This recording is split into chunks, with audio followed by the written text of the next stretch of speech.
We're now joined by St. Peter's head coach Shaheen Holloway, as well as Casey Nadefo and Daryl Banks. You don't want to make a statement, do you? Do you want to make a statement? Yeah. Okay. We're going to start with an opening statement, Coach.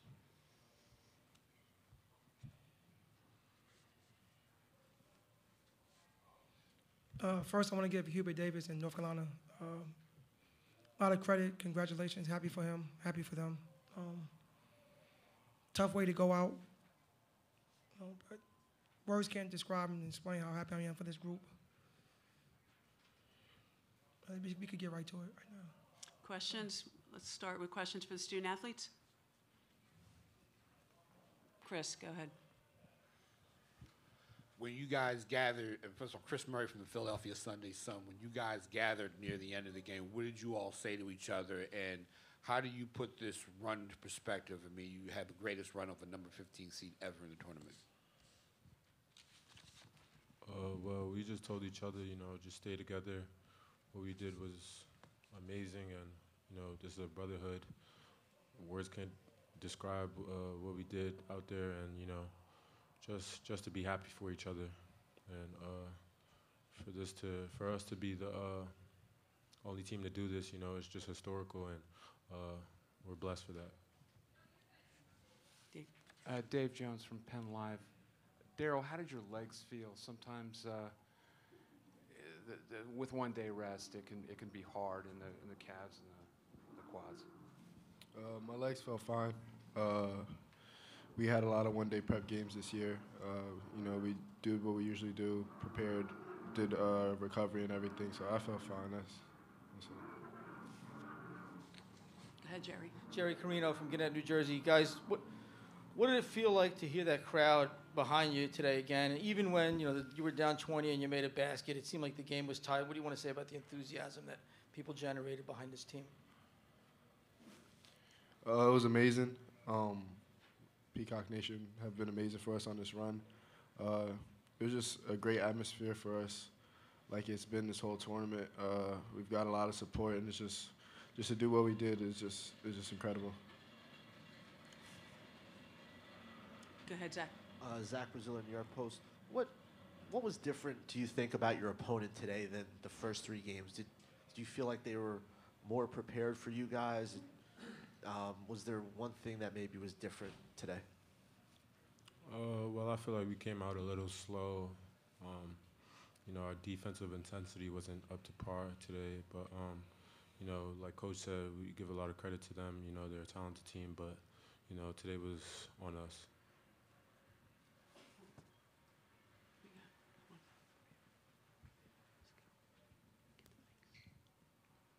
Go ahead, Josh. Josh Verlin, City Basketball of Casey. What sort of statement or precedent do you feel like you guys set for mid-majors moving forward, to look at you guys as an example? Well, just, keep going. Sky's the limit for anybody. If you put in the work, success and all of it is going to be behind it. So don't get too high, don't get too low. Just stay in your lane, and it'll work out for you. Over there.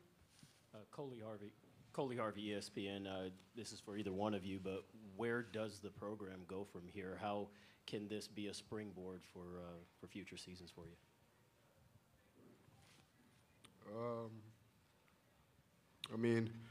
What we did, we generated a lot of publicity to our school, so it's just going to help the school out in general. Caught the attention of everybody who wants to come here. I think it just what we did just will have an impact on everybody who knows about the school now, just going forward.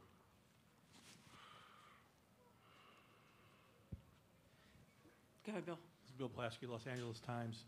What was the mood like in the locker room? Was it complete sadness, or was there an understanding of what you'd accomplished? Any satisfaction in that? Well, it was definitely sadness. We expected to win this game.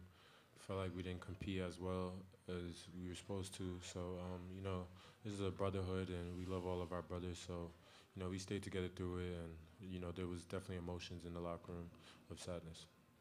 Go ahead, Brian. Brian DiNovellis, Tri-State College Basketball Podcast. At schools like North Carolina and Kentucky, these types of runs are expected. When you came to St. Peter's, could you ever have envisioned winning not one, not two, but 3 NCAA tournament games? Coming in, Coach established the vision that he had. All of us went on board with that vision too. We knew if we put in the hard work that anything was possible. So we came to work every day, day in and day out, and it just paid off for us this year. We did something historical. Henry Bushnell from Yahoo Sports right here. For both you guys, it might be too soon for this question, but what was your favorite moment from the past 10 days? Is there one or maybe two that really stick out to you that are going to stick with you? Well, just the emotions and the happiness of our teammates and, us being together and, just making history, our fans being so cheerful for us and, just us sticking together through everything and all of our emotions. Go ahead, Zach. Daryl, how do you guys leave here today? You guys know you obviously accomplished more than anyone expected. Obviously, you wanted to go to the Final Four, but just kind of what are your emotions as you head home? Obviously we were emotional at first because we're all competitors. We expected to win the game. It didn't go our way though, but Coach preached that we should all keep our head high because what we did is something no one's ever done before. So we're gonna walk out of here with our head high. We have one more for Casey and Daryl. Congratulations on a great season. Thank you. You can go. Thank you very much. Questions for Coach? John, in the back. Hey, Shaheen. John Feinstein from the Washington Post. Is it fair to say that their quickness, specifically of their big guys, was the biggest difference between this game and Purdue on Friday night? I wouldn't say that. I don't know. I didn't really recognize my team the first 10 minutes of the game. Thought we came out a little slow, a little timid. Get those guys credit. They kind of jumped on us early. The game plan. I thought we had a good game plan. I don't know. They was a better team today. Go ahead, Matt. Hey, Shaheen, Matt DeGeorge from the Delco Times. What did you share with those 6 juniors in that moment, if you can share it, when you kind of pulled them out with 90 seconds left? No, that's something that we gonna keep to ourselves. Just some things that was said to them that, just basically, I'm super proud of them. Keep your head high. We walking out of here the same way we walked in. Stuff like that. Jerome Taylor, City of Basketball Love. Did UNC do anything differently, specifically on the boards? Obviously, that was kind of like a big moment in the game, or a big stat in the game. Yeah, you got, man, big kid is good, man. And to get 22 and 20 is pretty impressive, right? He did a good job. He had 15 boards at halftime. No one really dominated us like that before. He was kind of all over the place, to everything. It was just, man, it was.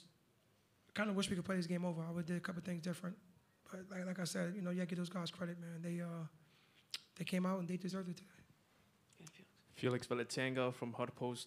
After such a historic run as one of the greatest Cinderella stories told in NCAA tournament history, what's the future looking like for St. Peter's men's basketball program, and what's your message to incoming recruits, and why should they consider St. Peter's? No, I think the future is bright. We got one senior with Casey. Obviously he's a big part of what we do. We got one senior. I think, we got the 5 juniors that's coming back. I thought Clarence had a great season. I thought Juju had a great season. We had 3 guys sitting out. That got better during the year. Omar got better. So I think the future is bright. And as far as for recruits, everybody got a chance to see our brand of basketball. They got a chance to see us play and what we all about. So I think, there's a lot of, when you get a lot of emails and calls about, I want my son playing for you. I admire what you guys are doing. I think the future is very bright. Jerry Carino, Gannett, New Jersey. Shaheen, what is the legacy of this group? I don't know, Jerry. That's kind of hard to really understand for me to really put in words right now. It's a very emotional time, right? It's after a loss, a tough loss, and I really thought we was gonna win this game. I'll be honest with you. no disrespect to them. I just thought that, we could match up with them pretty good. I know that their guards was really good. I know the big guy was good. But I don't know. Ask me next week. I'll have a better answer for you, Jerry. I don't really have an answer for their legacy right now. Chris. Yeah, Chris Murray, Philadelphia Sunday Sun. How much did you guys grow through this process, going through this tournament, going up against those teams and that no one thought they could beat? And how much did you grow as a coach just watching them, guiding those guys to this point? I thought everybody grew, right? I thought the team grew. I thought, I grew. I wasn't great today. I'm really, really disappointed in myself. I could have made some more adjustments. I'm really, really not happy with that. But, it's just a great experience for all of us. Man, you kind of learn from everything. You learn from the good, you learn from the bad. You kind of move forward. So we're going to move forward as a program. I'll move forward as a coach and learn from today and then get better. Dan? Dan Gelston, Associated Press. Shaheen, how do you feel about, what you might have to go through, handle what might be ahead for you professionally in the next week or so? I mean, have you been trying to... I'm not worried about that, Dan. Right now, I'm just worried about those 15 young men right now whose, heart is broken and really down. It's my job as their leader to cheer them up and make sure they understand what they did the last 2 weeks, And like I said, we're going to walk out here the same way we walked in with our head up. Glenn. Yeah, Glenn Papazian, PhillyCollegeSports.com. And Coach, early in the game, what was the reason why the offense couldn't get on track, in that first part? After we came out, we took 3 bad shots right away. 3 terrible shots. And it got them runouts. They got 3 easy baskets, and that's kind of how the game go. When you take bad shots and, especially shots that I didn't know that they was going, one of the guys was going to take, right? And they get some runouts, and next thing you know, it's 6-zip or 9-2. Those are momentum swings, right? And I think that North Carolina did a good job of having that momentum and kept chipping, and just took it from there. Up front, I think we have time for 1 or 2 more. Go Zach, and then Zach. Zach Brazil, New York Post. What are you going to remember the most about the last few weeks here?